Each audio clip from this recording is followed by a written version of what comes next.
Welcome back to Before AGI Weekly Podcast, your one-stop shop for all things AI. This week, we're diving into a whirlwind of news that really sets the stage for what AI might look like in 2025. Get this.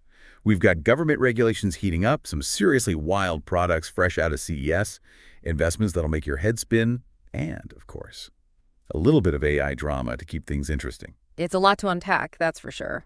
But that's why we're here to help you cut through the noise and figure out what actually matters. All right, let's get into it. The buzzword on everyone's lips at CES was agents. NVIDIA's CEO, Jensen Huang, basically declared that the era of agentic AI is upon us. But what does that even mean? Huang painted a picture of AI evolving through stages. First, we had perception, where AI could understand and interpret data. Then came generative AI, which could create new content. Now, he's saying we're moving into the agentic phase where AI becomes proactive and independent. It's a pretty bold statement. Yeah. And it really hinges on this idea that AI is becoming more integrated into the physical world. Not just living in the digital world anymore. Exactly. We're talking about AI that can interact with and manipulate its environment, not just process information.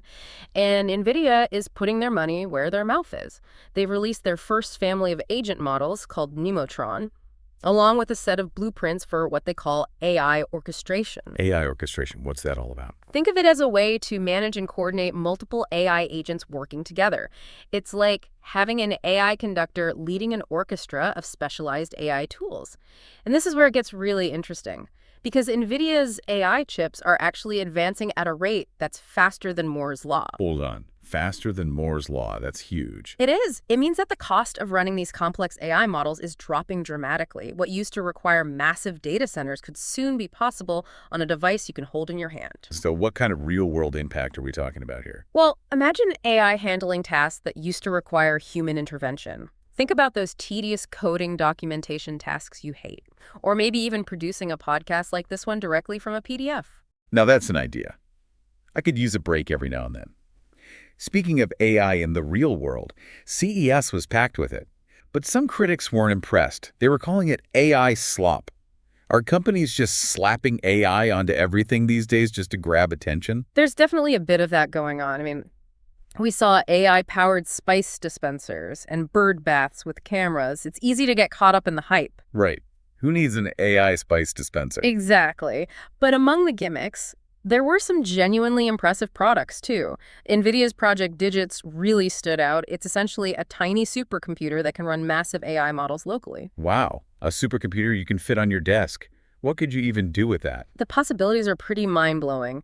Think about researchers and developers who could suddenly access the kind of computing power that was previously only available in huge data centers. It could really democratize AI development and accelerate innovation. Okay, so we've got agentic AI on the horizon and tiny supercomputers on our desks. But all of this innovation requires some serious cash. Did you see the reports about the huge investments pouring into AI this year? Yeah, the money is flowing.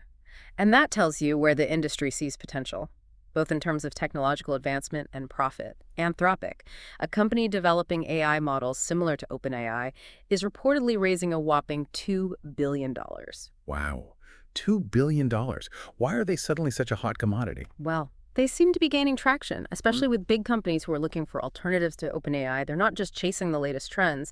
They're focused on building AI models that are safe, reliable, and aligned with human values. So, it's not just about building the most powerful AI anymore. Not at all. The industry is starting to realize that ethics and safety are crucial, especially as AI becomes more powerful and pervasive. That makes sense. But with all this investment and excitement, there are also concerns about regulation and risk. What are the experts worried about? One of the big concerns is the potential for rogue AI agents. As AI becomes more independent, there's a risk that it could be used for malicious purposes, either intentionally or unintentionally. So, it's like a cybersecurity nightmare waiting to happen. It's a real possibility. And governments are starting to take notice. The Biden administration recently announced new AI export controls specifically targeting China and Russia. What are those controls all about? And why are they causing such a stir? Essentially, they restrict the export of advanced AI chips and models to these countries. The goal is to prevent them from using these technologies for military purposes or to develop their own AI capabilities that could rival the US. So it's all about maintaining a technological edge. That's a big part of it. But these controls have also sparked a lot of debate. Some experts argue that they could actually backfire by fragmenting the global AI community and hindering collaboration. It's a tricky situation, that's for sure. Balancing innovation with national security is never easy. But there's another challenge that's looming on the horizon: AI training data exhaustion. This one is flying under the radar a bit, but it has the potential to be a major roadblock for AI development. Wait, AI can run out of data. How does that even work? Well, AI models are trained on massive data sets.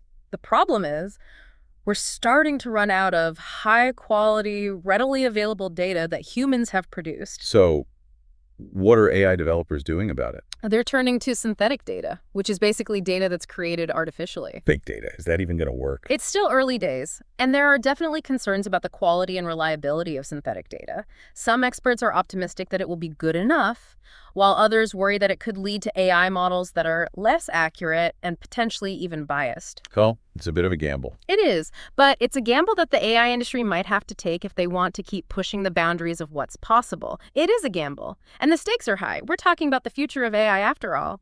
But this issue of data exhaustion really highlights a key challenge.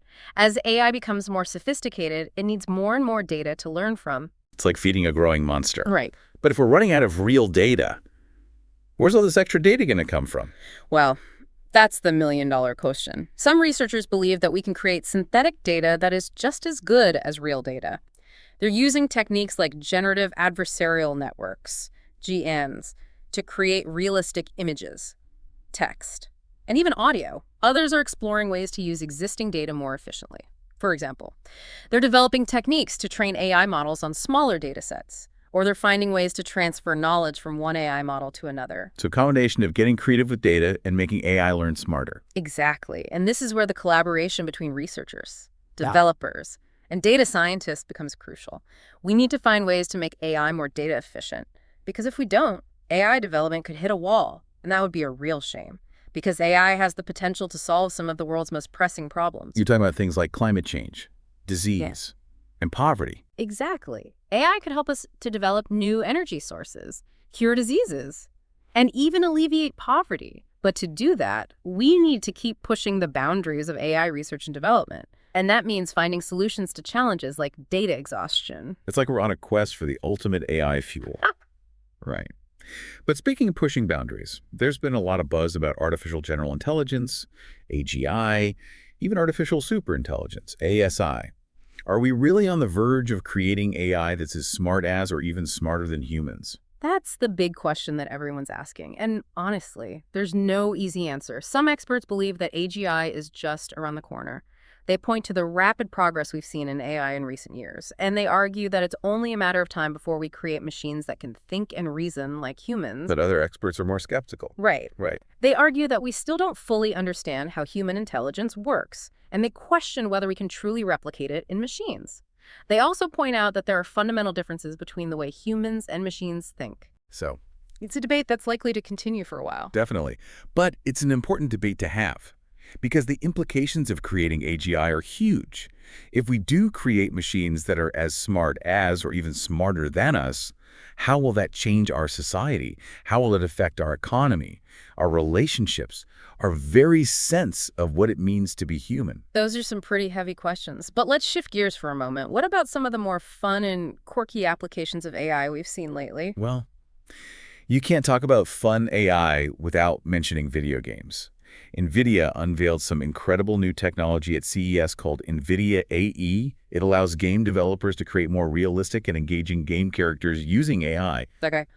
We're talking about characters that can learn and adapt to the player's actions. Right. Kind of like they have their own personalities. Exactly. They can have more natural conversations, make more believable decisions, and even react emotionally to events in the game. That's amazing. It's like those characters are breaking free from the script. It is pretty cool. And it's not just about making games more fun. This technology could have applications in other areas as well, like creating virtual assistants that are more engaging and helpful, or even training AI systems in simulated environments to prepare them for real-world tasks.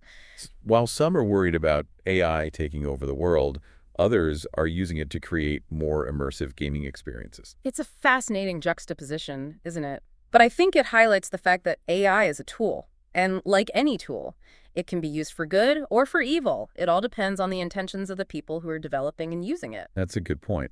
It reminds us that we need to be thoughtful about how we develop and deploy AI.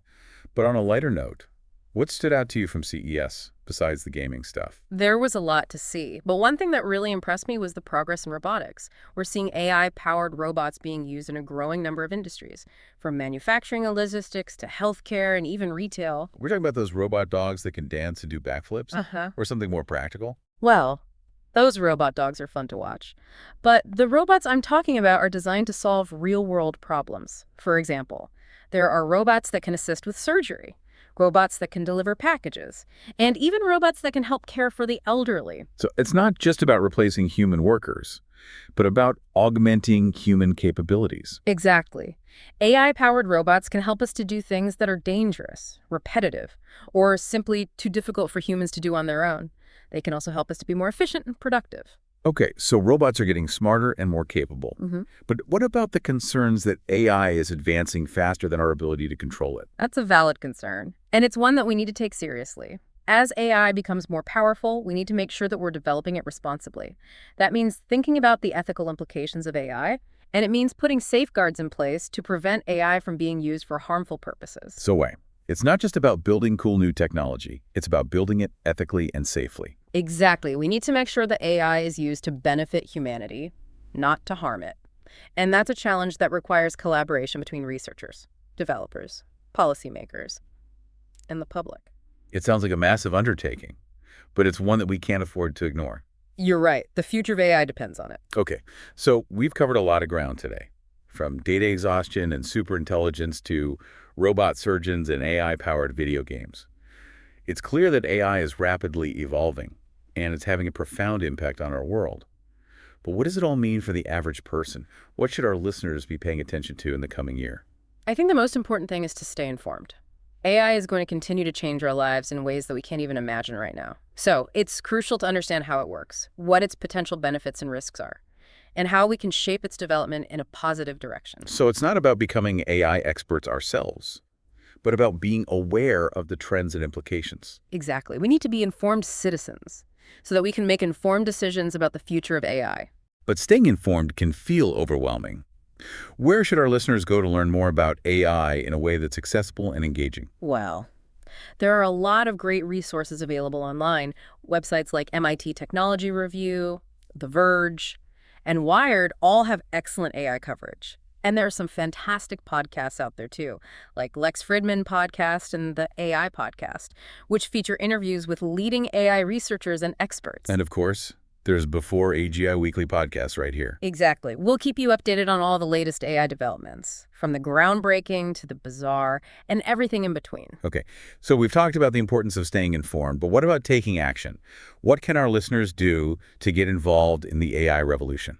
There are a lot of ways to get involved. You can learn to code and start building your own AI projects. You can join online communities and forums to discuss AI with other enthusiasts. You can even reach out to your elected officials and let them know your thoughts on AI policy. So, there's something for everyone, regardless of their technical skills or background. Absolutely. The AI revolution is a participatory one, and everyone has a role to play. And for those who want to dive a little deeper into the technical side of things, they can always head over to Ian Ochieng AI on YouTube for some awesome tutorials. Right. Ian's channel is a great resource for anyone who wants to learn about AI. He has tutorials on everything from the basics of machine learning to advanced topics like deep learning and natural language processing. So whether you're a seasoned AI professional or just starting out, there's something for you out there. Exactly. The AI world is your oyster. All right. Oh. That's a great note to end on. Thanks for joining me for another deep dive into the world of AI. It was my pleasure, as always. Stay curious, stay informed, and stay engaged. And for those of you who are already knee-deep in AI projects, we'd love to hear what you're working on. Share your thoughts, questions, and breakthroughs with us in the comments or on social media. We're all on this journey together, and there's so much we can learn from each other. Absolutely. This is an incredibly exciting time to be involved in AI, and the possibilities are truly limitless. But remember, it's not just about the technology itself. It's about using AI for good, addressing the ethical challenges, and ensuring that everyone benefits from these advancements. That's such a crucial point. AI has the power to transform our world in both positive and negative ways. It's up to all of us to steer it in the right direction. Exactly. And that's why conversations like this are so important. We need to keep talking, keep questioning, and keep pushing each other to think critically about the future of AI. Well said. So, to wrap things up, I want to thank our listeners for joining us on this whirlwind tour of the AI landscape. We've covered a lot of ground today. From agentic AI and data exhaustion to the ethical considerations of superintelligence and the potential impact on the workforce, it's been a jam-packed episode. It has, and I hope our listeners feel more informed and empowered to engage in the AI conversation. Me too. And remember, this is just a snapshot of what's happening in the world of AI right now. Things are moving fast, and there's always something new to discover. Absolutely. So stay curious, stay informed, and stay connected. And to make sure you don't miss out on any of the latest AI developments, be sure to subscribe to Before AGI Weekly Podcast. We'll be back next week with another deep dive into the world of AI. Until then, keep exploring. And don't forget to check out Ian Ochieng AI on YouTube for in-depth AI tutorials and projects. He's got everything you need to get started on your own AI journey. Thanks for listening, everyone.